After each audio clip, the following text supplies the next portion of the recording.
Assalamu alaikum, dear students.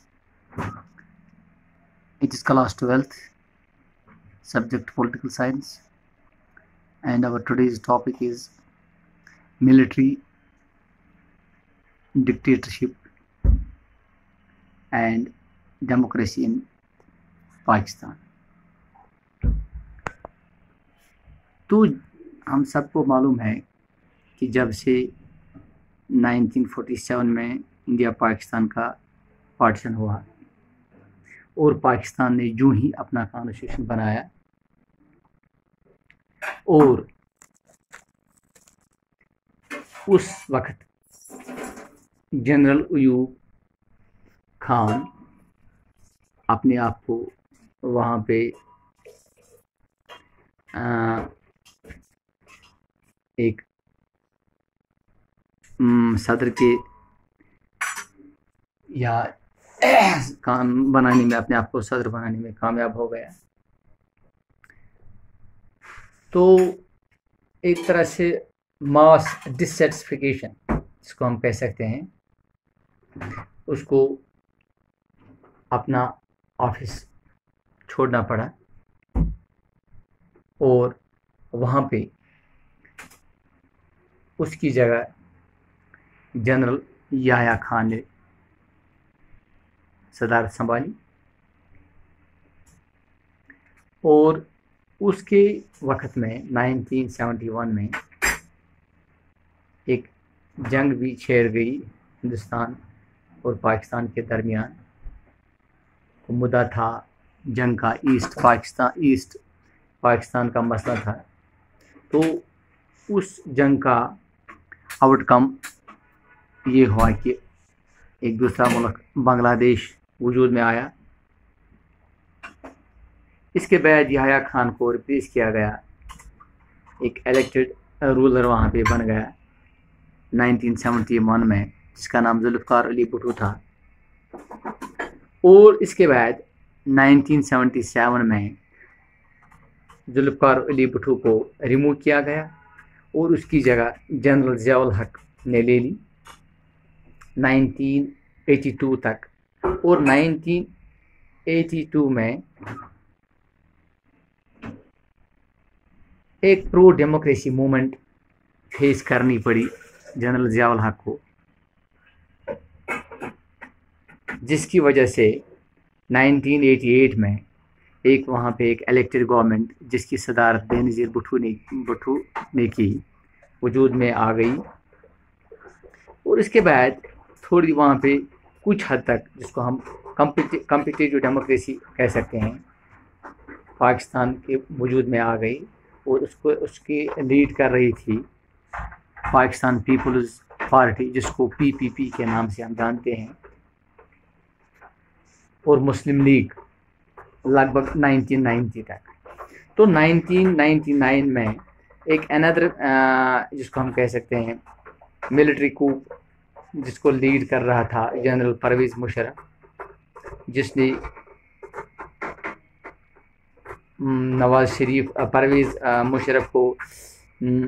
Nawaz Sharif को remove किया।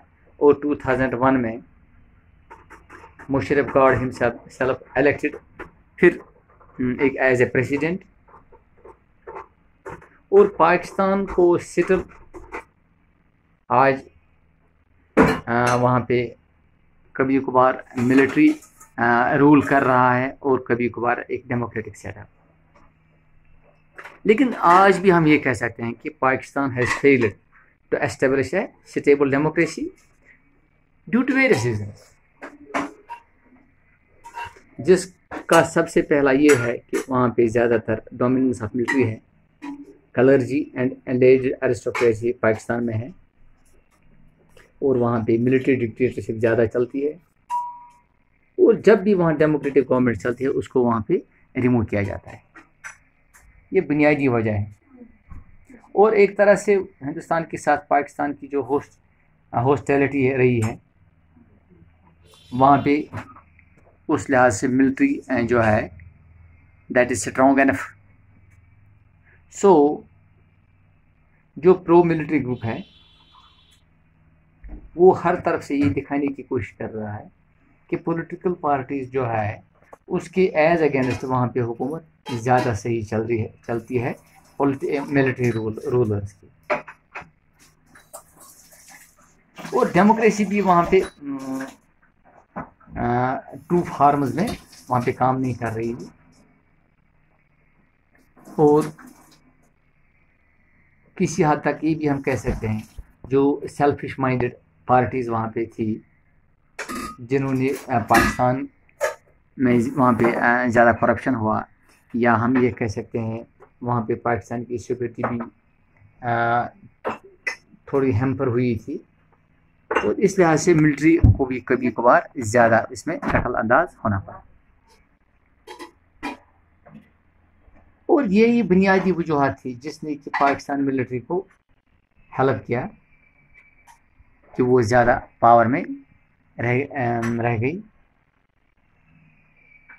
और आज भी हम यही कह सकते हैं कि प्रो डेमोक्रेसी सेंटिमेंट जो पाकिस्तान में है वो पूरी तरह से नहीं है।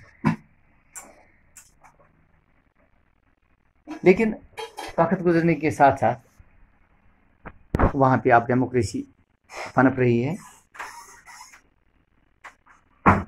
और ये भी कभी कभार हुआ है कि जो यूएस गवर्नमेंट थी या वेस्टर्न स्टेट्स की जो गवर्नमेंट थी उसने कभी कभार वहाँ पे मिलिट्री डिक्टेटरशिप को फेवर किया, क्योंकि वो ये समझते थे कि मिलिट्री रूल जो वहाँ पे थे वो वेस्टर्न जो कंट्रीज थी उसके इंटरेस्ट्स को वो फेवर कर रही है।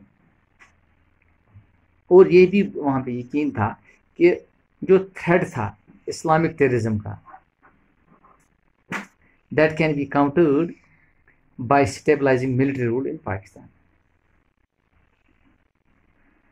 तो इसके बाद वहाँ पे मुख्तलिफ वक्तों में मुख्तलिफ डेमोक्रेटिक प्राइम मिनिस्टर आ गए, जैसे कि वहाँ पे यूसुफ रज़ा गिलानी थे या जरदारी थे। और आहिस्ता आहिस्ता वहाँ पे आप ये हम कह सकते हैं कि डेमोक्रेसी अब पनप रही है। और आज के दौर में अगर हम देखेंगे आज वहाँ पे एक डेमोक्रेटिक सिस्टम है, एक डेमोक्रेटिक गवर्नमेंट है, पाकिस्तान इंसाफ पार्टी जिसका लीड कर रहे हैं इमरान खान, वो वहाँ पे हुकूमत कर रहे हैं। और आज डेमोक्रेटिक लाइनस पे हुकूमत वहाँ पे चल रही है। लेकिन कुल मिला के हम ये कह सकते हैं कि पाकिस्तान में बहुत समय पे मिलिट्री रूल चल रहा था। तो ये this was military dictatorship and democracy in Pakistan.